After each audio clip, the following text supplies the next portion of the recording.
Doctor শাহজাদা Selim Bangabandhu Sheikh Mujib medical বিশ্ববিদ্যালয়ের endocrinology বিভাগে সহযোগী অধ্যাপক হিসেবে কর্মরত আছি।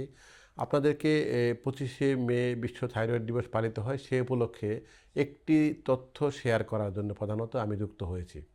যারা সন্তান নিতে চাচ্ছেন অথবা সন্তান ধারণ করেছেন, সকলের জন্যই কিন্তু থাইরয়েড হরমোনের মাত্রা অথবা থাইরয়েড গ্রন্থির অন্য রোগ ব্যাপকভাবে প্রভাব বিস্তার করে।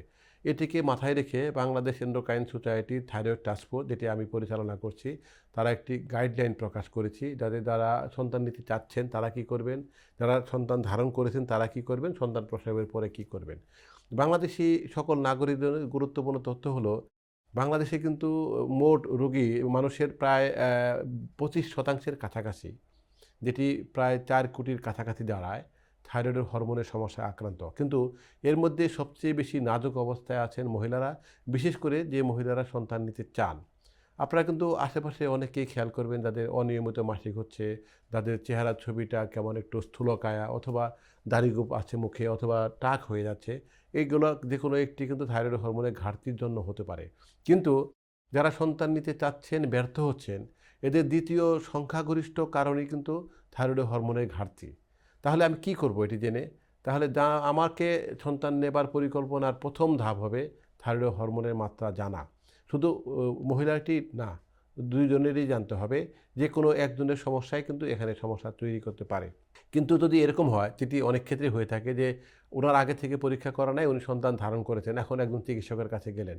আমি খুব স্পষ্ট করে বলছি, যে কোনো চিকিৎসকের কাছে গেলেই ওই চিকিৎসকের প্রধানতম কাজ হবে এই ভদ্রমহিলার থাইরয়েড হরমোনের মাত্রাটি এখনই জেনে নেওয়া।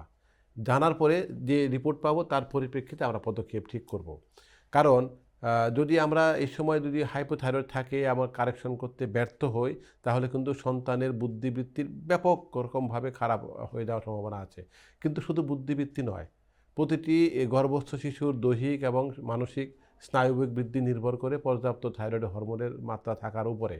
সেটিকে বিবেচনা করে প্রথম 12 মাস সবচেয়ে গুরুত্বপূর্ণ, 12 সপ্তাহ। তখন যদি আমরা ঠিকঠাক মতো থাইরয়েড হরমোনের মাত্রা রাখতে পারি, তাহলে আশা করতে পারি এই শিশুটির দৈহিকভাবে কোনোভাবে ক্ষতিগ্রস্ত হয়নি, এর বুদ্ধিবৃত্তিক বিকাশও ভালোভাবে হবে। কিন্তু আপনার স্কুলে গেলে দেখবেন যে হঠাৎ করে একটা যদি শিশু পাচ্ছেন যাদের আইকিউ কম, বুদ্ধিবৃত্তির মাত্রা কম, এরা কিন্তু ওই সময় হয়তো থাইরয়েডের হরমোনের সমস্যায় আক্রান্ত আছে। বাংলাদেশে কিন্তু এটি অনেকটা অবহেলিত এবং অনির্ধারিত রোগ।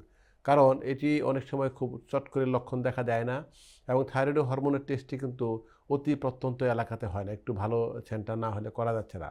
তাহলে বিশ্ব থাইরয়েড দিবস উপলক্ষে আমি প্রতিটি মানুষকে, প্রতিটি স্বাস্থ্যসেবা প্রদানকারীকে এবং এর সাথে সংশ্লিষ্ট নীতি নির্ধারক এবং রাষ্ট্রীয় পরিচালনার সাথে অংশগ্রহণকারী সকলকে একটি তথ্য দিতে চাই যে বাংলাদেশের মানুষের থাইরয়েড হরমোনের তারতম্য ঝুঁকি অনেক বেশি, পুরুষ মহিলা সবারই ক্ষেত্রে বেশি। যারা সন্তান নিচ্ছেন তারা অতিরিক্ত ঝুঁকিতে আছেন, সন্তানও ঝুঁকিতে আছে। তাহলে আমরা ভবিষ্যতের একটি সুনাগরিক, যার মেধাবী হবে, যে সুস্বাস্থ্যের অধিকারী হবে, সেটি যদি পেতে চাই, তাহলে মায়ের থাইরয়েড হরমোনের মাত্রা সঠিক রাখতে চাই, নবজাতকের থাইরয়েড হরমোনের মাত্রা নিরূপণ করে প্রয়োজনীয় পদক্ষেপ নিতে চাই, এবং সকল মানুষেরই থাইরয়েড হরমোন ভালো রাখতে চাই। সকলে ভালো থাকবেন, সুস্থ থাকবেন।